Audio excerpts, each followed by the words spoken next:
안녕하세요. 웰스 피부과 최원우 원장입니다.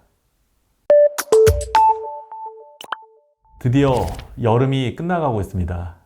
지금 촬영하는 오늘이 8월 말일인데요. 벌써 선선한 바람이 부네요. 제 진료실에서도 여름 동안 모습을 보이지 않으셨던 많은 저희 손님들, 환자분들이 기미 때문에 한둘 예약을 잡아주고 계신데요. 기미 치료는 이제 가을이면 시작할 때가 됐죠. 그래서 오늘 최신 기미 치료의 방법하고 어떻게 또 기미를 예방할 수 있는지를 소개해 드리고자 합니다. 아마 많은 분들이 아시다시피 기미 치료의 가장 대중적인 방법은 레이저 토닝이 되겠습니다. 레이저 토닝 많이 들어보셨죠? 우리나라에서 레이저 토닝이라는 이름으로 기미 치료 시작한 지도 거의 한 20년 돼가는 것 같은데요, 이제. 기본적으로 레이저 토닝은 엔디아그, 특히 Q 스위치 엔디아그라는 것을 이용해서 기미 색소에 해당하는 멜라노좀을 레이저로 파괴하는 형태의 치료지요. 대신 에너지를 낮춰서 안전하게 여러 번 시술을 통해서 치료하는 방법을 레이저 토닝이라고 말해왔습니다. 하지만 기존의 Q 스위치 엔디아그를 이용하는 일반적인 레이저 토닝은 여러 가지 한계점을 가지고 있는데 무엇보다 부작용이 있습니다. 약한 에너지로 여러 번 토닝을 하다 보면 얼굴에 흰 반점이 생기거나 또는 피부가 매우 민감해지는, 즉 쉽게 뻘개지는 현상을 겪게 되는 일이 일반적 레이저 토닝의 흔한 부작용이 되겠습니다. 그래서 이런 부작용 때문에 아마 들어보셨을 텐데 한 5, 6년 됐나요? 그때부터 피코 토닝이라는 것이 등장하여서 기존의 Q 스위치 엔디아그를 피코 레이저로 대체하는 새로운 기미 치료가 한 5, 6년 전부터 시행되기 시작했죠.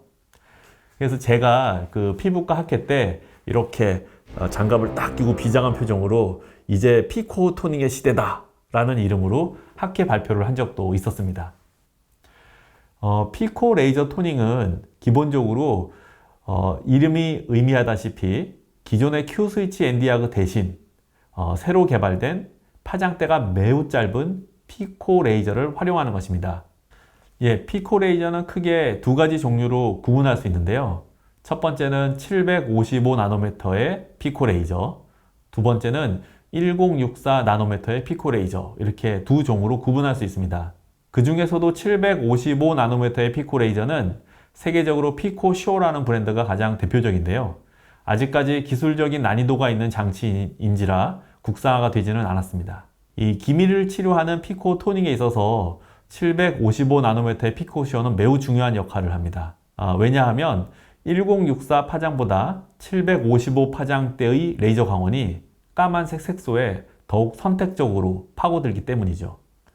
물론 755 나노미터 파장의 피코쇼 레이저도 한계는 있습니다. 1064 파장의 피코 레이저의 장점은 바로 레이저 빛 자체가 피부 속에 좀 더 깊숙이 침투한다는 것인데요. 따라서 상대적으로 755 나노미터의 파장은 피부에 아주 깊이 들어가지는 못합니다. 따라서 이 피코 레이저 토닝을 이용해서 완벽에 가깝게 기미 치료를 하려면 755 나노미터의 피코 레이저를 이용해서 피부 표면부터 피부의 중간층 정도에 퍼져 있는 색깔을 파괴해서 없애고 1064 파장의 피코 레이저를 이용해서는 그보다 더 깊은 층에 있는 색소까지 파괴한다면 피부의 거의 전층에 있는 기미를 없앨 수 있게 됩니다. 그래서 아마 피코 토닝을 받고자 이미 좀 알아보고 있으신 분들이라면 이런 선택을 해 주십시오. 선택하고자 하는 병원에는 755 나노미터의 피코 레이저와 1064 나노미터의 피코 레이저가 모두 있는가? 그래야 좀 더 완벽에 가까운 기미 치료를 받을 수 있습니다. 두 번째로 755 나노미터의 피코 레이저가 그 오리지널인 피코 슈어인가를 한번 확인해 보실 필요도 있겠습니다. 기미 치료는 이렇게 피코 토닝이 요즘 대세입니다. 아마 기미 치료 받으시려고 알아본 분들 이제 일반 레이저 토닝보다는 피코 레이저 토닝으로 많이 옮겨 오셨을 거고, 오늘 제가 언급드린 대로 피코 레이저 토닝을 받고자 하신다면 두 종의 레이저를 가지고 모두 번갈아 가면서 받는 복합요법이 더 효율적이라고 오늘 소개를 좀 드렸는데요. 하지만 레이저 자체가 갖고 있는 기미 치료의 한계도 있습니다. 레이저 자체가 갖고 있는 기미 치료의 한계는, 레이저는 이 빛이라는 걸 이용해서 물리적으로 멜라닌 색소를 파괴하는 장치입니다. 하지만 인체 속에서의 멜라닌은 거의 물 속에 잠겨 있는 듯한 구조죠. 우리 몸은 거의 80%가 수분인 걸 알고 계시죠? 피부가 우리가 보기에 바싹 말라 보여도 그래도 인체 조직 내부에 멜라닌이라는 색소가 존재하는 것이기 때문에 거의 물 속에 멜라닌이 존재하는 셈입니다. 고로 파장이 피부에 들어가서 멜라닌 색소로 흡수된 다음 열을 발산시킨다 하더라도 이 열은 주변의 확산을 통해서 효율적으로 멜라닌을 다 파괴할 수는 없게 됩니다. 두 번째로 레이저 장치의 기미치로 있어서의 또 다른 한계는 바로 침투 깊이 한계 그 자체입니다. 물론 이러한 한계를 극복하려고 755나노미터도 쓰고 1064 파장도 쓰는 복합요법을 추천드렸지만 그래도 1064 파장이 닿지 않는 저 깊은 영역에도 레이저가 닿지 않는 저 깊은 영역에도 기미 색소들이 남아있을 가능성이 또 있습니다. 마지막 레이저의 한계는 바로 레이저는 눈에 보이는 색 자체를 없애는 것이지 미래에 생길 색소를 예방하는 장치는 아니라는 것입니다. 레이저는 빛의 선택성을 따라서 파괴력을 갖기 때문에 눈에 보이는 까만색이 있을 때만 폭발력이 작동합니다. 눈에 보이지 않는 또는 몇 개월 뒤에나 생길 수 있는 기미에 미리 예방적으로 작동하지 않는다는 것이죠. 바로 이것이 레이저 장치를 이용한 기미 치료의 한계입니다.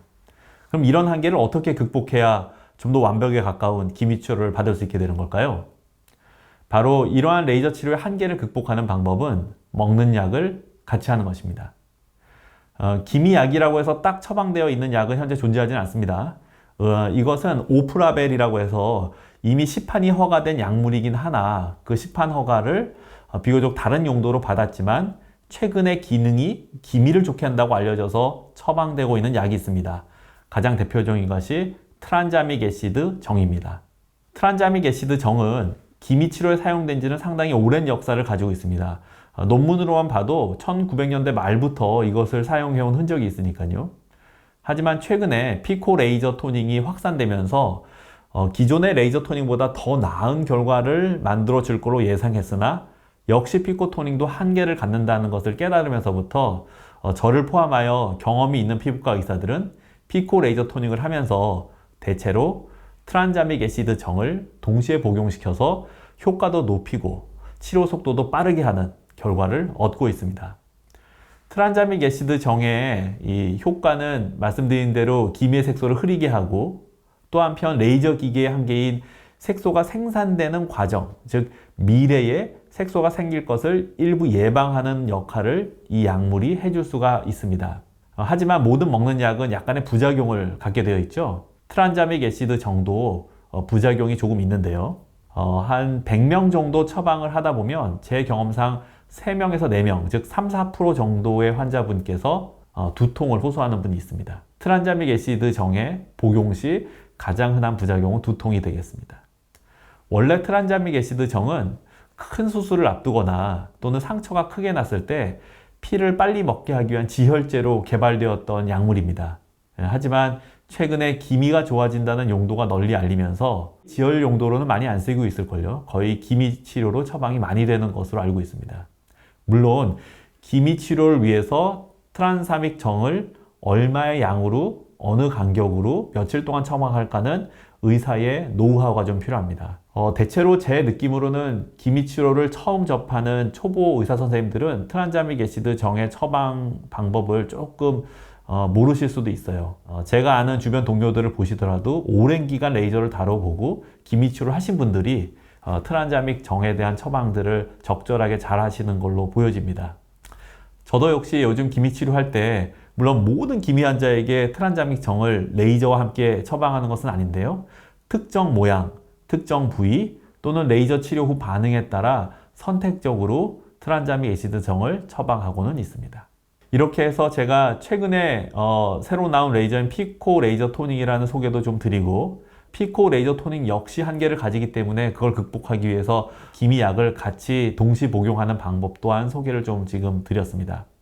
이렇게 좀 소개를 드렸는데도 아마 기미 치료 여러 번 받아보신 분들은 기미 치료 자체에 대한 불신이 있으실 수도 있어요.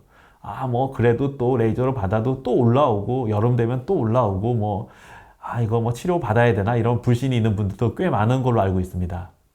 그래서 제가 이 마지막으로 한 가지 기미에 대해서 여러분들께 드리고 싶은 말씀은 여자분들이 갖고 있는 이 거무죽죽한 뺨에 생기는 기미란 사실 병적인 현상이 아닙니다.